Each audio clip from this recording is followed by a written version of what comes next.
Welcome to this week's episode of 52 Weeks of Hope. Today I'm sharing my journey through difficulties and uncertainty and how I emerged empowered, secure, and knowing that we don't have to do this life thing alone. In this first episode, I'll explain how I ultimately embarked on a 52-week journey asking questions about the meaning of life and what do we really need to get us through. 52 Weeks of Hope is 52 incredible life messages where you'll get to hear real stories from thought leaders, activists, elders, and people from all walks of life. Their messages gleaned from living life and overcoming day-to-day challenges and some real obstacles. This podcast features those messages of how to feel happy, balanced, and worthwhile, how to make that lonely ache vanish and feel empowered, confident, and secure. This is where to find real solutions for today's issues and to receive hope in each podcast. 52 Weeks of Hope, where we tell real stories from real people and get real solutions. And now for my story. I'm Lauren Abrams. Welcome to 52 Weeks of Hope. I've been interviewing people over the course of many weeks to bring this podcast about for you. And people have been telling me and divulging all kinds of great secrets and remedies and their solutions for what they do when they're feeling down, depressed, not wanting to get out of bed. They're giving me just such great suggestions to share with you. I've been writing blogs about them or just writing chapters for an upcoming book. Just everything is just to share with whoever wants to receive the messages and the suggestions or to come and share their own suggestions. And what I want to do today is to let you know what brought this all about. What is 52 Weeks of Hope, how it came to be. So, as I said, I'm Lauren Abrams. I am an employee rights attorney. I've been practicing law for over 20 years, which kind of blows me away. Yesterday, I read this great article about a woman who brought a class action lawsuit against her firm. I just think it's so fabulous because the women are just so clearly underpaid and undervalued and everything else. And I have to say, in fielding calls from employees for all these years and so many calls, some of the most egregious acts are against high-level, high-powered women that have worked really hard to get to the level they're at. And they talk to me and they tell me these horrific stories. They're treated terribly, but they don't ever take action and stand up for themselves because they're too afraid. The same. So it doesn't matter what level anyone's at. And to read about this woman who not only did she take action, she did so very publicly. Now she's going from the dark side and going to practice plaintiff employee rights to practice law. I had to reach out to her and say, yay, anything I can do to help. I get to meet her next week. I'm just really excited about it. And that's what we do. We help each other. That's what I'm hoping we can do here at 52 Weeks of Hope is cheer each other on, give each other a voice to be heard or a message of strength. I'm supposed to talk about me today, which makes me cringe. It's so funny because I don't care if somebody in the middle of the country that I don't know hears this, but I get so uncomfortable sharing about me to somebody who peripherally knows me. Maybe some mom will hear this that doesn't know about me on an intimate level. But Brene Brown talks about vulnerability, and it's when we get truly vulnerable that everything great happens to us. Staying with some kind of veneer, acting like something that I'm not. Well, I don't do that. I am me. It's just like, this is me. Like me or not. I was told if you don't like me, it's none of my business anyway. And I just keep going with my life. I mean, I try not to hurt anyone, but everybody isn't going to like me. It's just how it is. Anyway, I am from the East Coast, even though I live in LA now and I have for years. And I always remember as a little girl feeling like I didn't fit in, like I didn't belong anywhere. Even in my own family, I thought maybe I was secretly adopted and I wanted some other family to come and take me away from this family I was growing up with. I just never felt comfortable in my own skin. I didn't know why I'd been born. I wished I hadn't. It was just these feelings inside. I could never articulate them. At that time, we didn't talk about our feelings in our family. Everything was fine. My parents were into their social life. They didn't pay any attention to the kids. It was cocktail hour at 5:00 every night, and they just kind of went on with their life, and we did ours. I just never felt comfortable. That was me. I wasn't some lonely kid, really. I mean, I was and I wasn't. I always was outgoing and had lots of little kids around me, but I never had that one best girlfriend that you could tell everything to, because I knew if you knew me, I mean, really knew me on the inside, that there was something wrong with me. I felt fundamentally flawed. I thought maybe I'd be locked up somewhere, or that I don't know. I just never felt comfortable as a kid. Today, things are so different, but back then, you just kind of went to school, do your thing. And I don't know. That's how it was in my family, at least. I interviewed somebody a couple of weeks ago and she said, "Oh, we talked about all my feelings. My mom was so great." And I was shocked because until I went to rehab, I ended up in rehab. So I'll fast forward with that part of my story in my life. They gave us a list of like 100 feelings and I could choose from one of those to see how I felt. I had no idea how I felt until I went to rehab. And then it was still kind of a guess. But anyway, yeah, so since you already know I went to rehab, I mean, when I just drinking made me not feel, I love not feeling. I took to drugs. I was just one of those kids. I love disappearing in a book.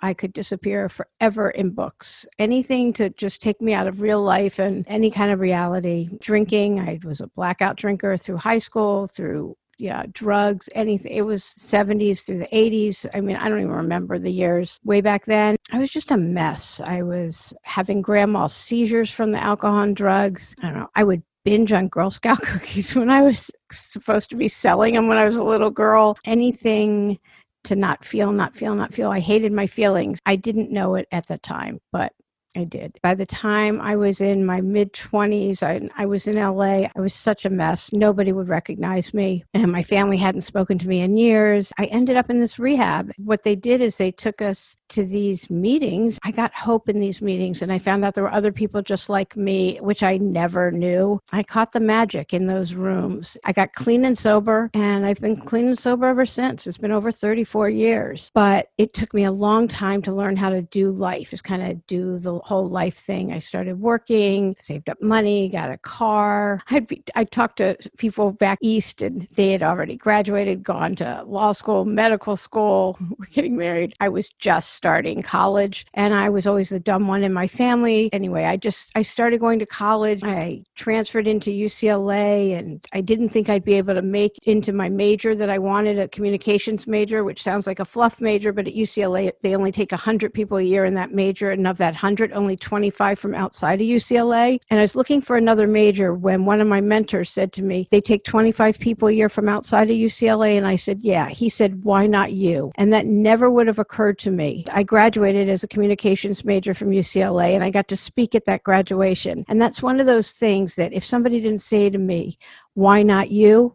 I never even would have tried. And I was going to school. I was an alumni scholar. I interviewed in a room with all these people around a table asking me questions. And at that point, I had enough self-esteem and self-worth. I was learning how to just do life on life's terms, be a good, honest person. And I was working full-time and putting myself through college full-time. Graduated as a communications major, and I went to USC Law School, got my master's degree from Annenberg School of Communications, graduated in 1997 from USC Law School and got my master's degree also. And I've been practicing law ever since then. And I got married after my first year of law school. I have two amazing kids who have never seen me drink or use. They know me like this. They're now 20 and 17, so they still roll their eyes at me somewhat. I got divorced when my son was 2 and my daughter had just turned 5. He gave me full custody of both kids. So I was a single mom. I haven't been a single mom raising the kids for their whole life. And I was running my practices. When I got divorced, I started hiring more attorneys so that I could be with my kids more. We needed a bigger house. At a certain point, I knew I was missing something. I wasn't sure what. I have a very fulfilling life with my kids and my work. I love what I do for a living. I feel very, very lucky that I love what I do for a living, that I get to help people who have been wronged at work. I love my work. I love the people I work with. I have the greatest kids. But at a certain point, I was doing work on my house. I was always amazed that I could get a house first I was amazed that I could get a car without a cosigner. And then, I got a house and I built a life. And I went through financial difficulties, which absolutely floored me because my practice was thriving, but I wasn't bringing in any money. And I had payroll to meet, and I had all the kids' expenses, and I had a bar mitzvah looming, just all this going on, and no money was coming in, and I didn't know what I was going to do. I was really kind of at my wit's end. I had nobody. I had nobody to turn to. I'm on my own completely, and I really did not know what I was going to do. So I went through this terrible, dry spell financially. One of my vendors sued me, which I couldn't believe. I really couldn't believe. To this day, I will not use that vendor.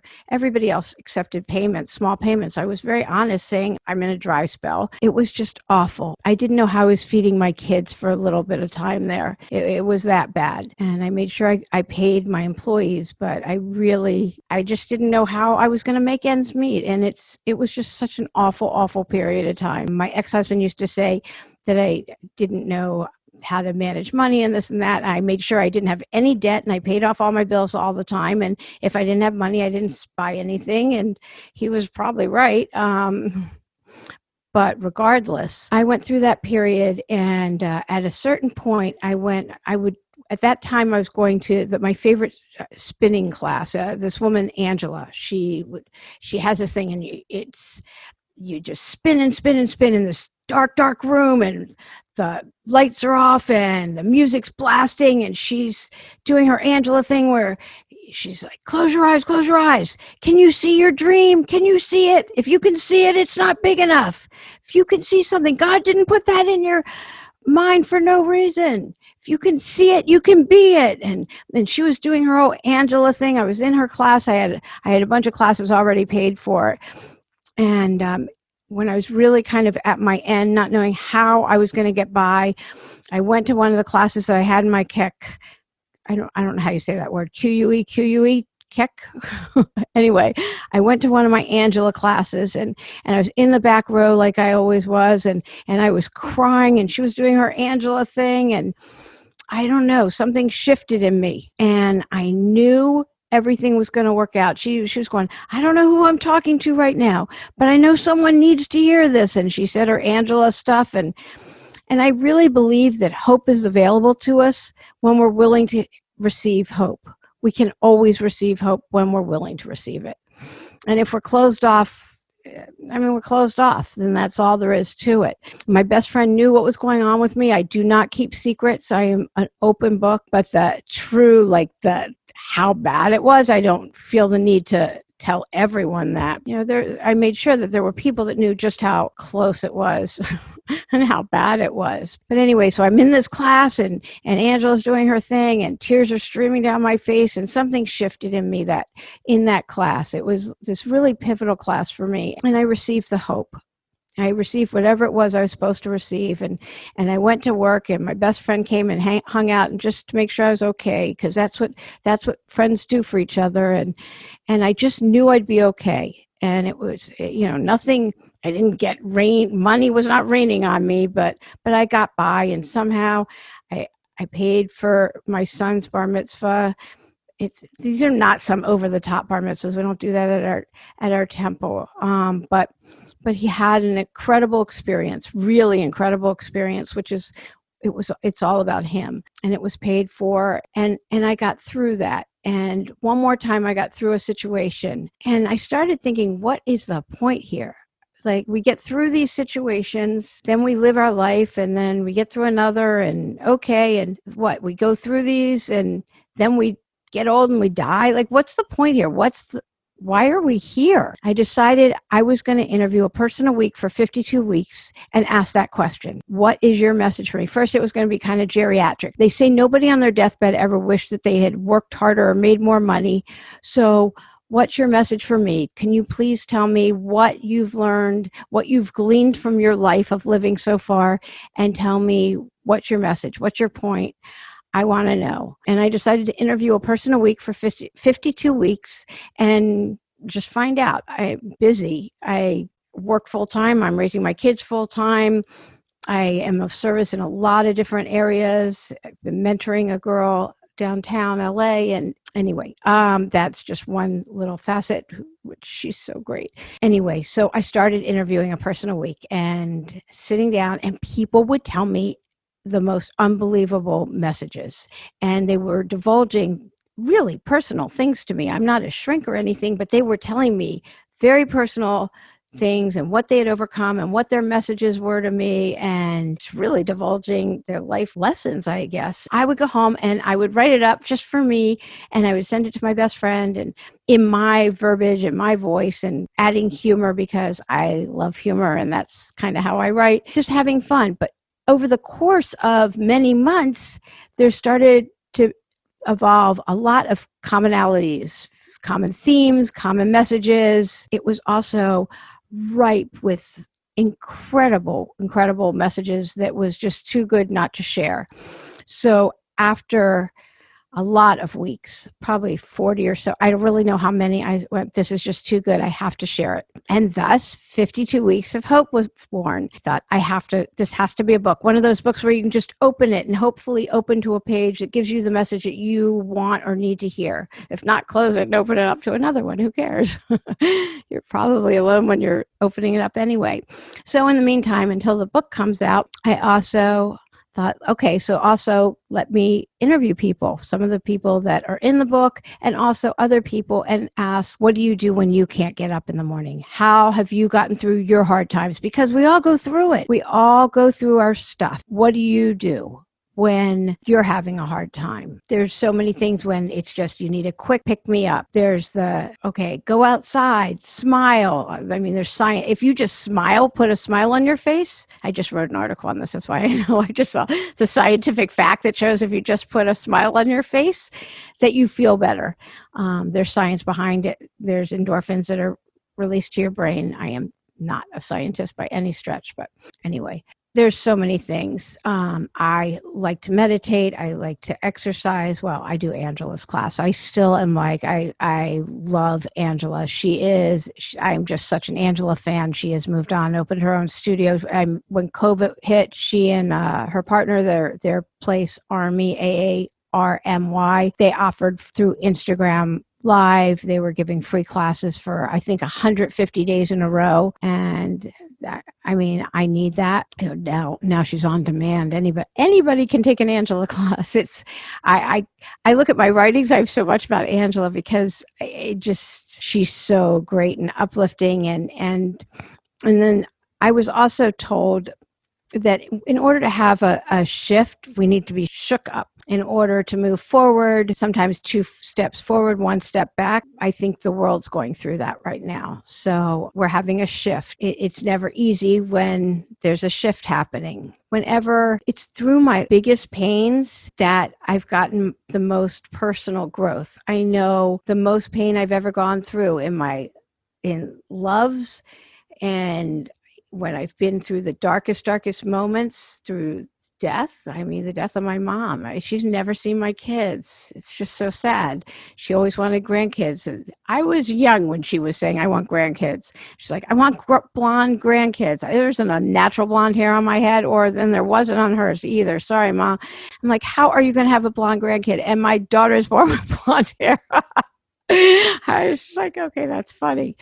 It's through my greatest pains that I've received the most emotional growth. And it's a matter of staying in it and walking through. But I don't have to do any of it alone, and neither do you. No one does. That was my biggest message that I got through interviewing people. I'm going to post Rabbi Ken Chasen's chapter that I wrote for the book. He said it so beautifully, I can't even do it justice, about community. Community was my number one message, that we need community, that we don't have to do any of this life stuff alone, that we need community. So if you don't have community, let us be your community. If you want to find your own community, use this website to find your own community. Create your own via this. Let this be a vehicle for you to find community, whatever it is. You don't have to do anything alone. Use this to find somebody else going through the same thing that you are. Community is so important. The other common message was that nobody's going to like this at all, is to put down your phone and connect in a human way. Right now it's COVID. We can't be together, but to actually pick up the phone and hear a human voice and have a human connection is so, so important. I can't say it enough. I came across so many times in my interviewing people that we need the human connection, that we are meant for that. We're humans, and that's what we're meant for, is a human connection. Loneliness is just so huge. And I can remember feeling lonely as a child and not even knowing it, and feeling unloved and unwanted, and that we can feel that way even in a room full of people, that we can be anywhere. I could be a mom at the elementary school, think everybody is in a relationship but me. I'm the only single mom there, which is absurd, but it was how I was feeling because I didn't know anyone yet. And who knows? I was taught never to judge my insides by anybody's outsides. We have no idea what's going on with anybody else in their life ever. And today I know I want my life, my problems, whatever they happen to be on a given day. I don't judge. I have no idea what's going on in your life. Nobody knows what's going on in anybody else's life. And so I can just sit in whatever's going on. And the other thing I was taught is that feelings peak, and can I lean into them? Because when I'm in my darkest place, it passes. And it passes maybe in 5-10 minutes when I'm really in the darkest place. And in an hour, maybe I'll feel better. The other thing that brought this about is that somebody from our community killed himself. I remember riding with my friend to Shiva and looking at her going, we all feel like this. None of us actually do it. We have kids. And this is before I had more information. His wife, she posted all over Facebook about it. I had no information at the time. I didn't know he was clinically depressed. I didn't know anything. There were over 1,000 people at his funeral. This is somebody who filled me up inside, who made me so happy. I loved seeing him. I miss him. There's so many people that miss him. I love his wife. I love his kids. It shocked me. It shocked everyone. There were over 1,000 people at his funeral. That clearly I'm not the only one that felt that way. Standing around and talking to different people at Shiva again, I did not know he was clinically depressed. This is a whole different thing. I know, that's outside anything I'm talking about here. Talking to people and saying out loud, we all feel like this. Nobody does it. And the conversations that ensued from saying something like that, because feeling like it and doing it are just two different things. It just is. And people would say, yeah, I felt like that when I didn't have money. I mean, people got so honest with me from my community, one of my communities, that I was shocked. I was actually really shocked. So I think having somebody that we can tell our secrets to, and not having any secrets, because it's not worth it. It's not worth it to have that inner angst, inner turmoil, any anxiety. Right now, people are seeing therapists online. See them, talk to them. If you're not comfortable telling your stuff to your friends, then see a professional. That's what they're for. I mean, life's short. This is the only one we get. So I just really think it's important to get that stuff out and move on and have the chance to be happy, because even in the midst of COVID and fires and all this pollution, and there's political strife, and there's just all that, we can focus on that, or we can focus on the good. To make a list. I was taught to make a list of everything I'm grateful for. I can focus on what's good, or I can focus on what's wrong. And whatever I focus on is what's going to grow. That's Angela too. I can do Angela-isms for a long time, but it's true. And so when I get quiet and I focus on wherever I'm anxious, and to breathe into that, and just breathe into that part of my stomach or my chest or wherever it is, I can get okay, and I can get quiet, and I can get still. Or I can call somebody else who's lonely or alone. And that's another way that I can start feeling better. Like, that's great. So I'm hoping that this helps somebody, because when I go and I talk to people and I find out, hey, how are you feeling better? What's getting you through? That is when those messages come across, then that's just beautiful. That's what raises our spirits. That's what makes us happy. That's what gets us through, because I'm one of those people that believes everything is going to be okay, because everything so far has. When I thought everything was lost, I knew that it was going to be okay. I just didn't know how. So just putting one foot in front of another and keep going no matter what, and talking to my friends during it was okay. It might not have felt great, but it was okay. And here I am on the other side of it quite a few years later, but I'm able to say with certainty, it was okay. It's just like different heartaches and different bad relationships and everything else got me to this amazing relationship that I'm in now. I would say my husband, but we didn't get to get married during COVID because COVID. So we'll do it another time.